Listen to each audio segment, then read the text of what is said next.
Wake that ass up. Early in the morning. The Breakfast Club. Morning, everybody. It's DJ NV, Charlamagne the guy. We are the Breakfast Club. We got a special guest in the building. Yes, indeed. We have the brother Doug Melville. Welcome. How you doing today, gentlemen? How's life feeling? today? Man, How's life happy today? to see you. It is release week for us, man. This is Invisible it. Generals is out. It is the new release off my book imprint, Black Privilege Publishing with Simon & Schuster, man. Happy to be able to put this into the world. Tell them what Invisible Generals is. Yeah, so Invisible Generals is my family story of America's first two black generals.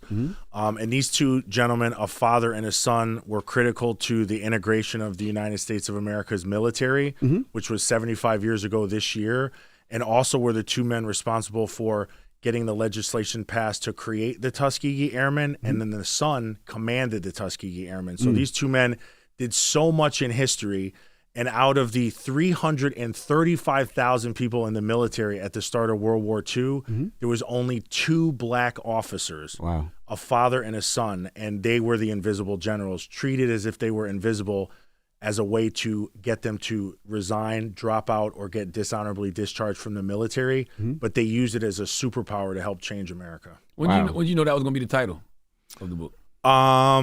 Probably from the beginning. You know, my dad, he was that was kind of how he presented the story to me about Ben and his father as the Invisible Generals, and I just liked the way it sounded. He said it kind of in passing to me, but it was something that, you know, stuck on, and the more I researched and the more I got involved in it, the more you realized they were really treated like they were invisible. No one talked to them. They were silent, so that was the title that I thought was fitting. And not only that, not only them, their contributions. We talked about this on the Daily Show a little bit, but it's so fascinating to me. Like, tell them what they helped create. Yeah. So a lot of times, you know, when you talk about veterans or you talk about people in the military, you only talk about their military service.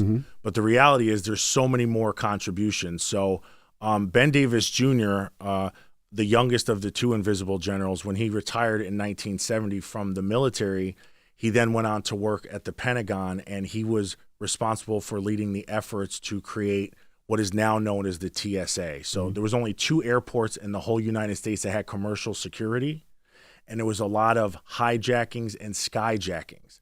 So when he came from the military, he said the first thing that I should do is try to make commercial aviation as safe as the military aviation, and that would start with preventing hijackings and making sure the airplanes are safe, because customers and clients were starting to feel really uneasy. And back then, hijackers would board the airplane, they would take out weapons, they would run down the aisle, take everybody's jewels, and then open the door and parachute out. What? So this happened 70, 80, 90 times a month. I mean, if you look at the statistics, it's crazy, but airlines were just getting started at the level and scale that we know them today. So he said, we have to make sure that aviation is safe. And it was key to do the proper communication, because he didn't want people to get scared and then not want to fly, because you make everybody nervous to travel and things of that nature. So he said there's two things that we have to do.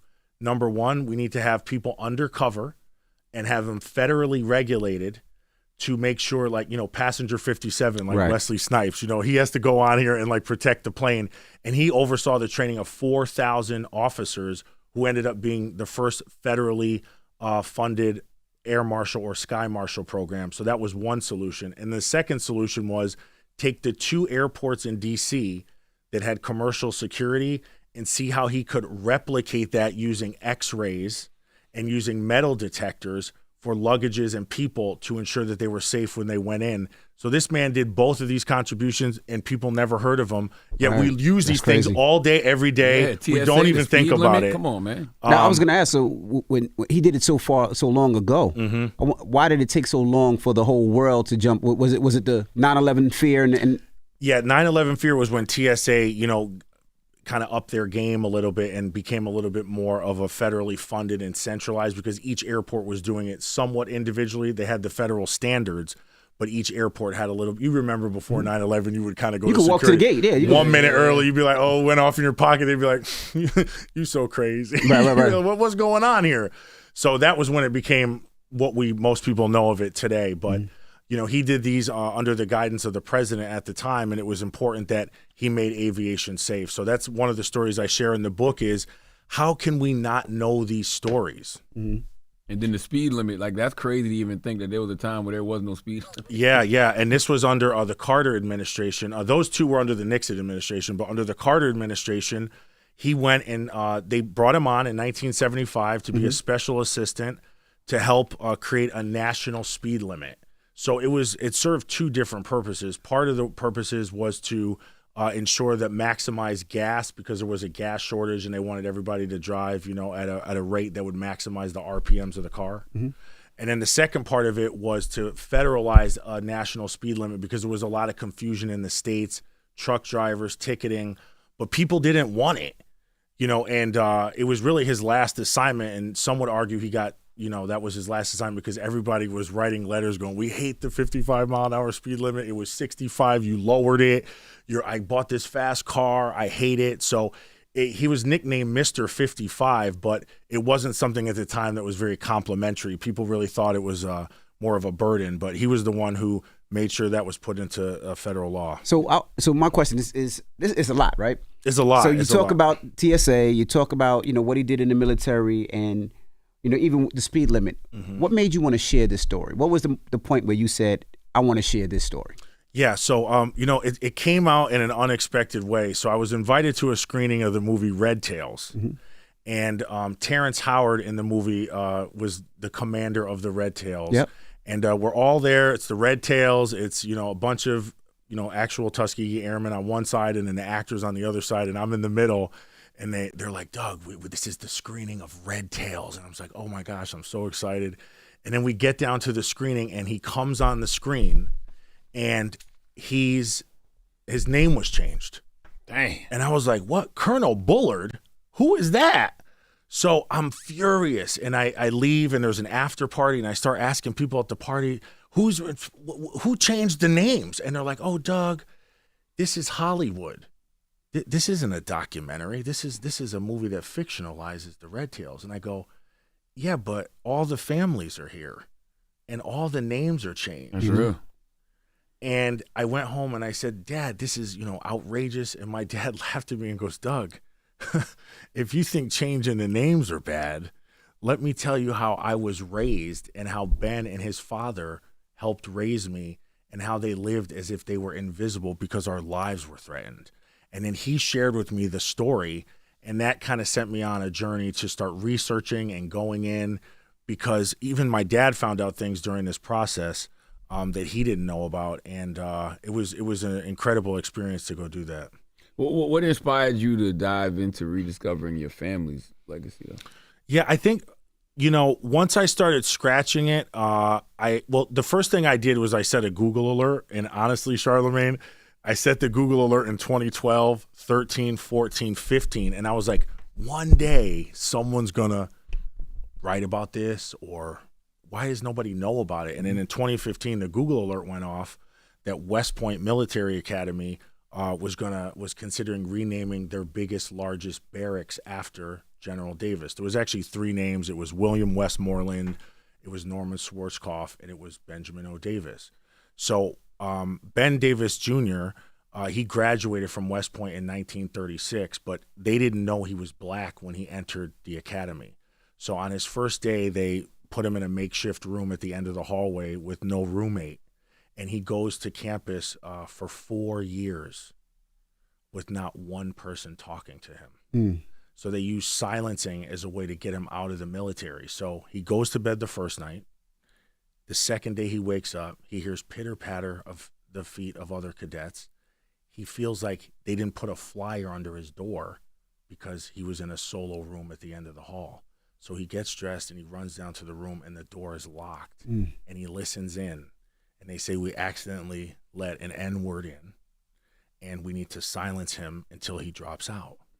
So he calls his dad, and he goes, Dad, can you believe this? And his dad goes, son, there's 8 million Americans on the outside that are rooting for you. I raised you for this moment. I trained you for this moment. I'm always here. Write the day of graduation on the wall and look towards that day. And no matter what anybody does to you, you have to graduate. And he went there 50 weeks a year. 50 weeks a year. Not one single human interaction outside of the classroom. Wow. Damn. So I don't even know how anybody could do that. And he would always talk about his most embarrassing moments where every single day when you had to eat, you have to ask for permission to sit. Because he was the only black, no one wanted him to sit at the table, so he had to eat standing up every single day, 3 times a day for 4 years. So now it's time for him to get ready to graduate, and they pull him in the office and say, you can't be in charge of anyone because the military was still segregated. So they asked him to drop out. And they said, why don't we set you up with a law firm? And he said, I'm going to graduate because I would like to be a pilot. And I graduated in the top third, so I should be able to select what I want to do. And they said, it's never going to happen. So you're wasting your time. He then graduates. He ignores that and graduates. Now it's just him and his dad as the only 2 black officers in the United States. So we had not gone back to West Point, or our family hadn't really talked about West Point. Not good or bad. You just didn't even, it was like persona non grata. But then when I got that Google alert, I went up to them and I shared to them this story. And over the course of the process that they go through, they ended up selecting General Benjamin O. Davis to be the name on the largest, most expensive barracks in the center of West Point campus. Wow. Now, talk to us about why telling these stories is so important for the families to retain ownership. Yeah. So my biggest thing of like my purpose was when I started finding out after Red Tails, the families of these movies that we watch don't necessarily get paid. The family of other movies, Devotion or, Red Tail. Sometimes the families are brought on as advisors, but there's not necessarily a name and likeness fee. There's no creative input from the families necessarily. So the more I started researching this, the more I realized is that the people who film the story or write the story own the story because people in the military are public servants. So it's all public domain. So all these stories of congressmen, elected officials, military veterans, anyone in the public sector, anyone can tell your story and you don't have to get paid for it. Right. So I said, there is no way that this story is going to survive and have someone else swoop in, tell the story how they want, own the rights to the story, and then here the family doesn't get any rights for the name or the story. It's crazy. I love the title of the chapter, Extraordinary Just to Be Ordinary. Explain that. So extraordinary just to be ordinary was kind of like that rule that maybe your family gave you that you got to work twice as hard to get half as much. That's right. This is basic stuff. Your black family, by the way, for anybody listening. Your black family. Right? Yes.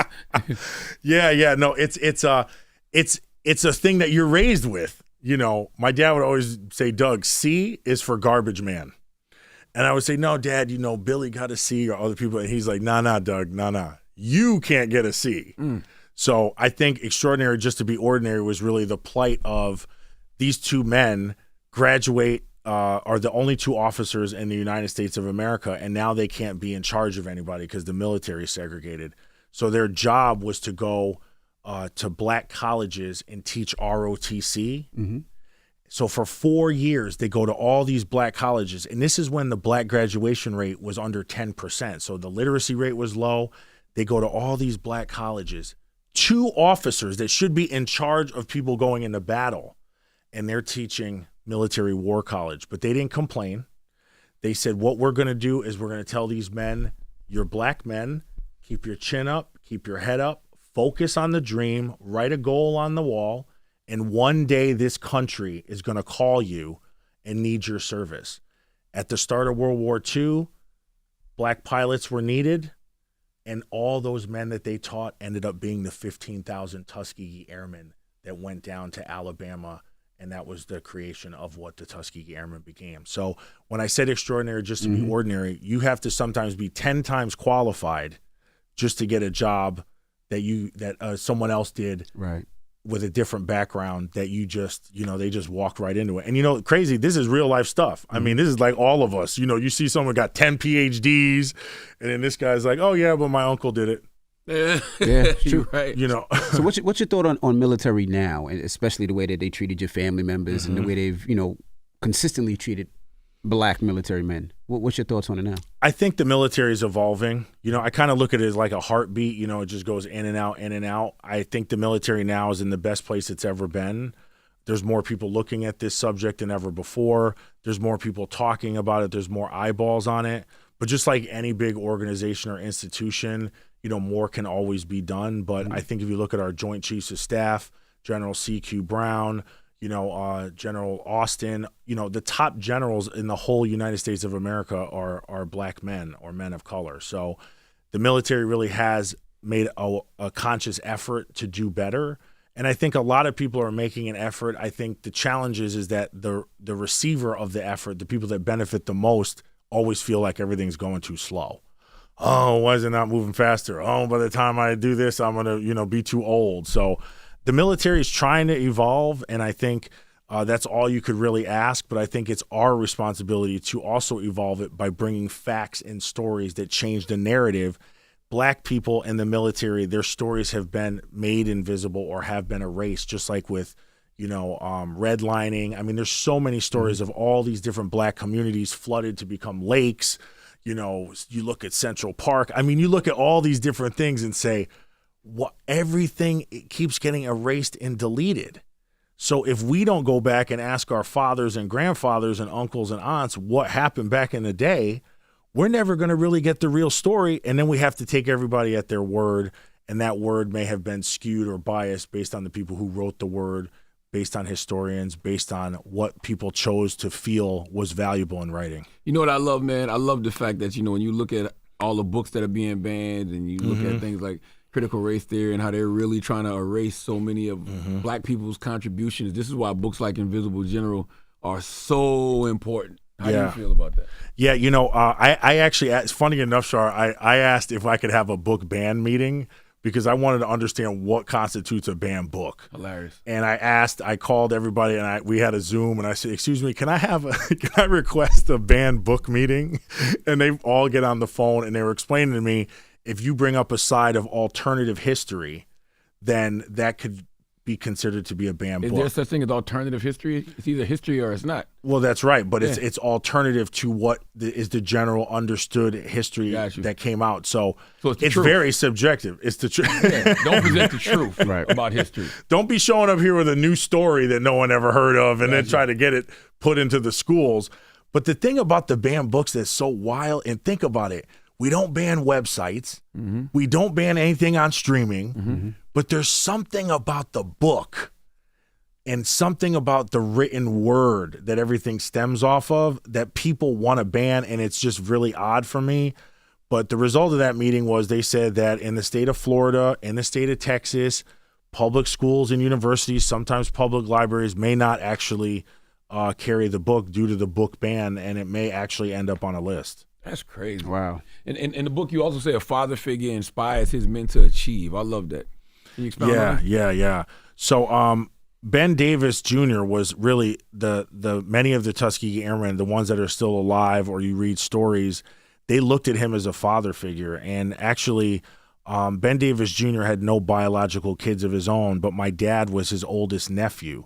And when he found out his wife couldn't bear children, he wanted the same relationship with his son that his dad had with him. And they went to Connecticut and got my dad at 7, brought him down to Tuskegee, and my dad was raised by him and his wife, Agatha. And I just look at that and say, you don't have to do that. You know, you're fighting all these other people, you're doing all this work, and you still want to go and be that extra father figure. So that was really, where he sat in my family, but also for all the Tuskegee Airmen. They always say if it wasn't for Ben Davis, he would always say you have to use the system to diffuse the system. And that was his big line to the men. Don't Use start the system to diffuse the system. Ooh, I like that. Don't go out here trying to do too much. Just use the system to diffuse the system. First, you got to get in the system. Then once you're in the system, you got to have a voice. Then once you have a voice, then you get a vote. Once you get a vote, then you can make policy. And that could take 20, 30 years. But if you want to change the way things are, I mean, it's our responsibility to do it. I love that. Let's talk about the $1 Million Star chapter too, because you say sometimes you're tolerated but not celebrated. Other times you're celebrated but not compensated. So which is more important, being celebrated or compensated? Yeah, so the $1 Million Star chapter, I talk about so Ben didn't get his 4th star in 1967 under LBJ. He retired in 1970. He should have been a 4-star general. So 30-plus years go by. Luckily, Senator John McCain vouched after many, many attempts to get him his 4th star that he rightly deserved. Wow. So finally, the bill passes. It was actually written into a defense bill, and part of the stipulation, there was 2 stipulations. Number 1 was you're gonna retire under, you're gonna get the 4th star under retirement, so not active duty, which is standard. But number 2 was the family would not get 1 penny of compensation for the 30 years past or the years forward. And it caused a whole argument in the family. And his wife of over 60 years does not go to the ceremony. She says, we will not go. All the things the United States did to us, and you don't want to pay us, but you want to give us the star. So when I say go where you're celebrated, not tolerated, I really mean that. But then don't go where you're not compensated. Because that happens every day. You know, people that are historically oppressed are paid with opportunity in lieu of money. And this is something that we have to make sure we tell our children, our family members. When you don't have any money, people pay you with opportunity, which is good in some cases. Can opportunity lead to money, though? It can, but you have to have that time. And when you need that hand-to-mouth situation where you don't have that money, rent's due, car payment, etc., then you have to really do the best you can do. And then you feel like the opportunity is not confirmed. Gotcha. You know, it's like it's like the opportunity bank. Is it real? You know, and for, some people that have money, you could buy time. But if you don't have any money, opportunity is great, but it doesn't really mean anything without that money. With all these stories, listening to your family members in the military, did you ever want to go into the military? Hell no. Yo, Envy, listen, I can't do all that. I want to tell jokes and laugh and, shuck it up and like, hey, what you guys doing when we going out tonight? When we playing spades. I'm trying to do the like fun, cool thing. That military, when they said you got to get up, eat up, sit straight, iron, make your bed, I was like, whoa, take it easy, take it easy. I'm trying to go to college and live my college experience. Right. I'm not trying to go to the military. They never promoted it good or bad. And I think sometimes when we talk about Veterans Day, we forget sometimes people aren't in the military, but they still live a veteran family life. But I can tell you one thing. I think the military, it's a hard assignment. It's like West Point is like Harvard, but also with PT. You still got to go through all the exercises and everything. But I'm not really trying to do all that. I'm trying to laugh it up. Gotcha. Hang out with the fellas, what we doing on Thursday, Friday, and Saturday. The military is like, get one day off, quick. Eat up, stand up, sit up. I'm like, oh, man, I can't do all that. So what do you hope people take from reading Invisible Generals, man? I would like people to get from Invisible Generals. First off, we need to support our veterans and tell our stories of our veterans. That's right.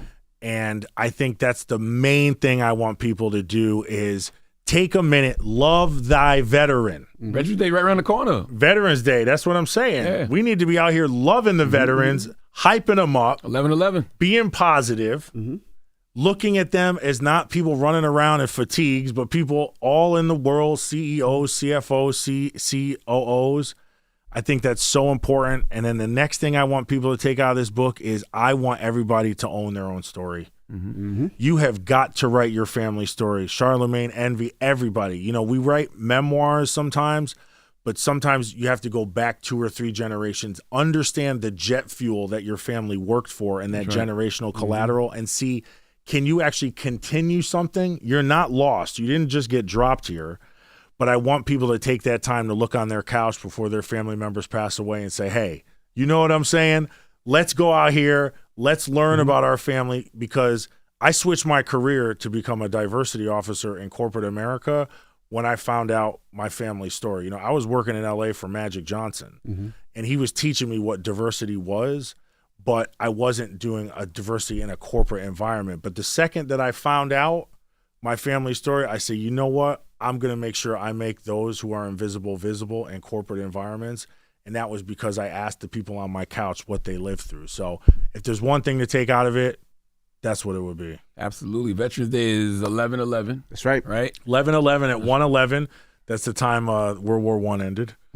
So make sure to do something great for a veteran this week. You know, I've said this a million times. I hate how this country treats its veterans. There's nothing I hate more than seeing somebody who's fought for this country on the side of the road with a sign begging for change. Like, I feel like veterans should get free room and board. Absolutely. I think they should get free health care, and I think they should get a stipend every month to, take care of whatever they need to take care of. So Yeah, and especially mental health. absolutely. The amount of veterans that commit suicide, the amount of veterans that are homeless, and, their benefits get cut off, their work skills may not be tight. So I think, we could all just learn a lot and realize that, their experience was just 5 minutes ago, but we do need to do something for the veterans. And today's election day, Veterans Day is just coming up this weekend. So try to do something. What are you doing anything?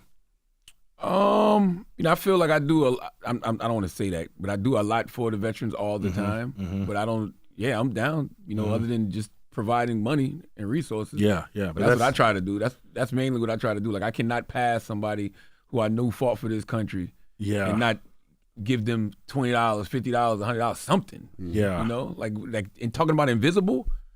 Man, how can you be in traffic or just walk by somebody in the street who told you I fought in this war, I fought in that war? You just ignore them? Like, damn.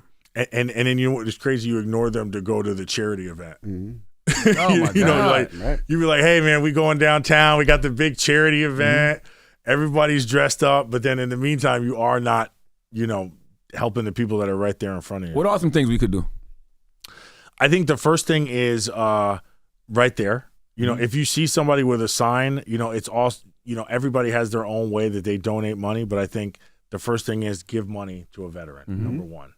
Give time to a veteran, number two, if you have any opportunity to donate time. I think number three is go to a VFW, which is a Veteran of Foreign War outpost.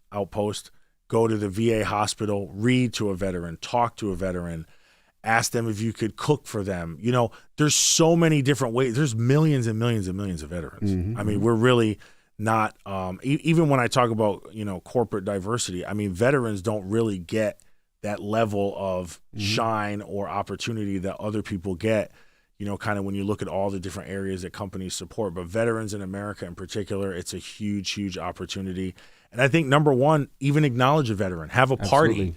You know what I'm saying, Envy? You go home, you get the cake, just like it's a birthday, hype it up, give it the love, give it some, gas on it, remix it. I mean, I don't see no Veterans Day parties at the club, we could do that too. We got a veteran playlist, I don't know. I'm just saying, do whatever hits, but. Yeah, for me, it's a story. Like, my dad fought in Vietnam, so my dad's a vet. So for me, is I try to take the kids to hear his stories, because you learn so much. And there's so much, like my dad who was a vet and police officer, you hear so many stories, but it's those stories that tell us how things were, good or bad, what he had to deal with and all the things that he did. My dad doesn't fly now because when he was in the military, he flew planes and he fixed planes. So because of that now, he don't F with planes at all. He's like, nah, if I gotta go to Florida, we'll drive. Like, he's that type of person. Like, he just is. And he tells the reason why, and he tells the reason of G-force and how it feels to be in those type of planes. So those stories are stories that I can't tell my kids because I was never in the military. You can't tell the kids, but they can only get from grandpa, you know what I mean? And that's what we try to do every. Yeah, no, that's really, really important.